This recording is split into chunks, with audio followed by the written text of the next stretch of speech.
शासनपति प्रभु महावीर स्वामी को हम वंदन करते हैं। सभी गुरु भगवंतों को तिकोतों के पाठ से वंदन करते हैं। श्रद्धावान भाई और बहनों, आपके अंदर विराजित आत्मा को माजलगांव से सुभाष कोठारी का सादर प्रणाम, सादर जय जिनेन्द्र। उत्तराध्यायन सूत्र के छठे वर्ग पर ये मेरा 9वां वीडियो है। छठे वर्ग की तीसरी गाथा का हमारा वर्णन चल रहा था। माया पिया नुसा भाया भज्जा पूता य ओरसा नालम ते मम तानाय लुपतस सक्क मुन्ना।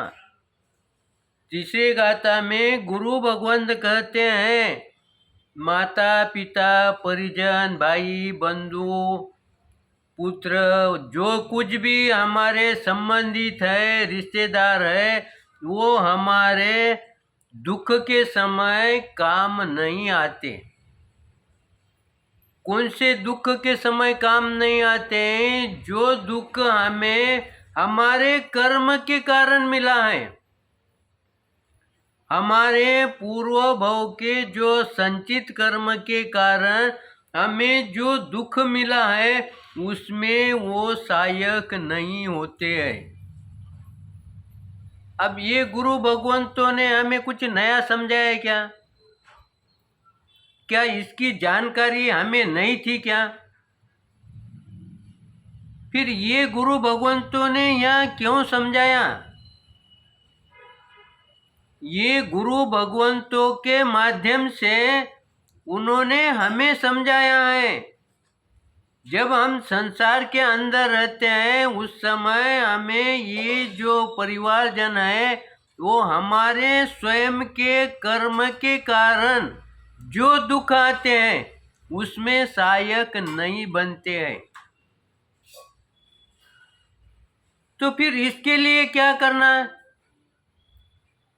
तो इसका चिंतन करने के लिए यहाँ पर, क्योंकि ये गुरु के माध्यम से ये हमें समझाते हैं। गुरु भगवान स्वयं तो जानते ही हैं, क्योंकि उनके पास उतना ज्ञान है। लेकिन जब हम संसार में हैं, हमारे पास उतना ज्ञान नहीं है, इसलिए गुरु भगवंत का माध्यम लेके हमें समझाते हैं। तो फिर इसके लिए क्या करें? अब परिवार वाले हमारे दुख में सहायक नहीं बनते, तो इसीलिए गुरु भगवंत ने कहा कि अब तुम इस पर चिंतन करो, इसका अब उल्टा करो। उल्टा करो यानी क्या करो? जैसे हमें ऊपर जाने के लिए सीढ़ी होती है, सीढ़ी लगती है, सीढ़ी के माध्यम से हम ऊपर चढ़ते हैं। फिर ऊपर चढ़ते हैं तो फिर नीचे कैसे आते हैं?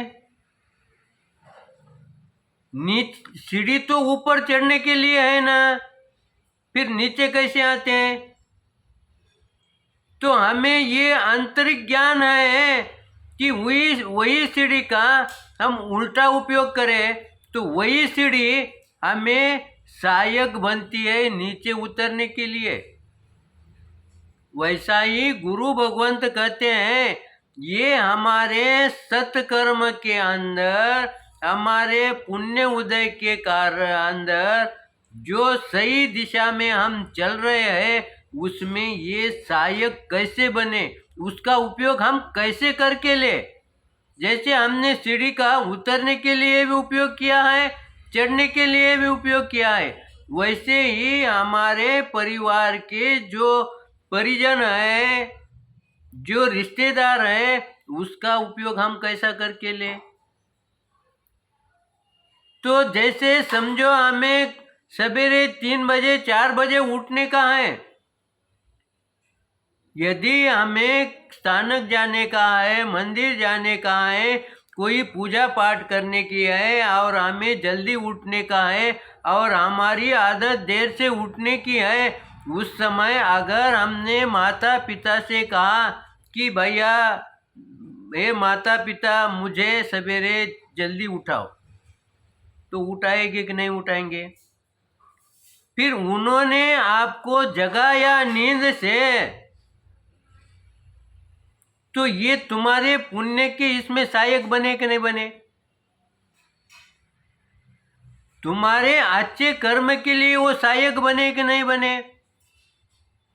यदि हम कहीं बाहर जा रहे हैं, अच्छे काम के लिए जा रहे हैं, सत्संग के लिए जा रहे हैं, गुरुवाणी सुनने के लिए जा रहे हैं, और उसी समय पर यदि हमारे छोटा भाई बड़ा भाई कोई धंधे के हिसाब से बाहर जा रहा है, अगर हम उसे कहें कि भाई आज 2 मिनट रुक जा, तुझे उधर जाना है ना, चलते चलते मुझे मंदिर छोड़ दे, स्थानक छोड़ दे, वो छोड़ेगा कि नहीं छोड़ेगा? फिर ये छोड़ेगा तो फिर वो हमारे अच्छे कर्म में सहायक बना कि नहीं बना? फिर गुरु भगवंत यहाँ कहते हैं कि हमारे पीड़ा के अंदर दुख के कारण ये कोई साथ नहीं देते हैं, साथ नहीं देते हैं, तो फिर हम उसका उपयोग कैसा करें? ये हमें सहायक कैसे बना के लिए? इसीलिए गुरु भगवंत कहते हैं कि जैसा जैसा तुम उस पर चिंतन मनन करोगे, वैसे वैसे तुम्हारे से जो कुछ गलत है उसमें से भी अच्छा तुम्हारे सामने आएगा। हम कभी कभी देखते हैं, व्यवहार में भी देखते हैं, कीचड़ से भी कमल निकलता है, ये हम उदाहरण देते हैं। वो उसमें ही फंसता है क्या? नहीं फंसता। लेकिन उसमें से निकलने के लिए हमें क्या करना है, ये पुरुषार्थ हमें जगाना पड़ेगा।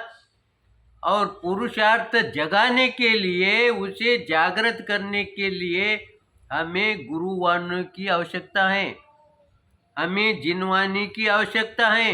यही जिनवाणी, यही गुरुवाणी और यही जो हमारे परिवार वाले हमारे में सहायक नहीं बनते हैं, वही हमें सहायक बनेंगे। सिर्फ उसके लिए हमें क्या करना पड़ेगा? हमारे दृष्टि को, हमारे विचारों को मोड़ना पड़ेगा, उसकी दिशा बदलना पड़ेगा। और ये ज्ञान कहाँ से मिलेगा? ये ज्ञान हमें इसी शास्त्र में मिलेगा। और इसीलिए गुरु भगवंत कहते हैं कि जो शास्त्र की वाणी है, ये गुह्य वाणी है, ये 1 बार 2 बार पढ़ने से समझ में नहीं आएगी। इसे तुम्हें बार बार रटना पड़ेगा, चिंतन करना पड़ेगा, तो आपके ध्यान में आएगा। जैसा हमारे बच्चे सामायिक करते हैं, उन्हें कह दिया पहले इच्छा कारण बोलो, तसूत्री बोलो, ध्यान करो। लेकिन क्यों करो ये उनके ध्यान में आता है क्या? हमारे में ध्यान में आता है क्या? हमारे ध्यान में कब आएगा? जब हम उस पर चिंतन मनन करेंगे, बार बार रटेंगे, उस समय हमारे ध्यान में आएगा। उस समय हमें पूछना नहीं पड़ेगा, क्योंकि हमारी अंतर से ही जागृत होगी। इसलिए हमारा अंतर ज्ञान जागृत करने के लिए हमें क्या करना पड़ेगा? गुरुवाणी पर, जो शास्त्र की बात है, उस पर हमें चिंतन मनन करना पड़ेगा, सोचना पड़ेगा। इस तरह से तीसरी गाथा के अंदर गुरु भगवान समझाते हैं, माता पिता और कुटुंबजन यह स्वकर्मवश पीड़ा भोगते हुए, स्वकर्म, मेरे कर्म के कारण, यहाँ स्वकर्मवश ये शब्द दिया है। स्वकर्मवश यानी तुम्हारे स्वयं के कर्म के कारण जो तुम पीड़ा भोग रहे हैं, जो परेशानी भोग रहे हैं, उसमें वो बचाने में समर्थ नहीं है। इसका मतलब स्वकर्म के वश जो पीड़ा नहीं आती, उसमें वो सहायक है, वो सहायता करेंगे। लेकिन स्वकर्मवश जो पीड़ा आती है, जो दुख दर्द होता है, उसमें वो सहायक नहीं होते। लेकिन उन्हें सहायक बनाना ये हमारा काम है। उनको सहायक कैसे बनाना, और इससे लाभ क्या होगा? इससे लाभ ये होगा कि बार बार अगर तुम किसी भाई से कहेंगे या माता पिता से कहेंगे कि मेरे को 5 बजे जगाओ या मेरे को स्थानक में जाते जाते छोड़ो, तो वो भाई की भी आत्मा कभी न कभी जागृत होगी। 10 बार अगर तुम्हें मंदिर में छोड़ता है, स्थानक में छोड़ता है, तो एकाधे बार उसके दिल में ये भी आएगा कि मैं भी एक दिन आपके साथ चलूं। आज मुझे दुकान का काम कम है या आज संडे है, आज मुझे कोई काम नहीं है, तो चलो मैं आपको ले जाके छोड़ता हूँ और मैं भी वहाँ पर 5 मिनट 10 मिनट रुकता हूँ। जब वहाँ रुकेगा उस समय उसका जो धर्म ध्यान होगा, भले ही वो सामायिक जप तप नहीं करेगा, लेकिन उस मंदिर के अंदर, उस वातावरण के अंदर उसके जो भाव जगेंगे, उसके निमित्त कौन बने? ये अनुमोदना का पुण्य आपको लगेगा। आपने कुछ नहीं किया है, लेकिन आपका पुण्य वहाँ पर प्लस हो जाएगा, जागृत हो जाएगा, अनायास ही आपके पुण्य में वृद्धि हो जाएगी। और उसके भी जो अशुभ कर्म है वो दूर करने में, उसको बाजू में हटाने के लिए आप भी सहायक बनेंगे, जिसका भी आपको लाभ होगा।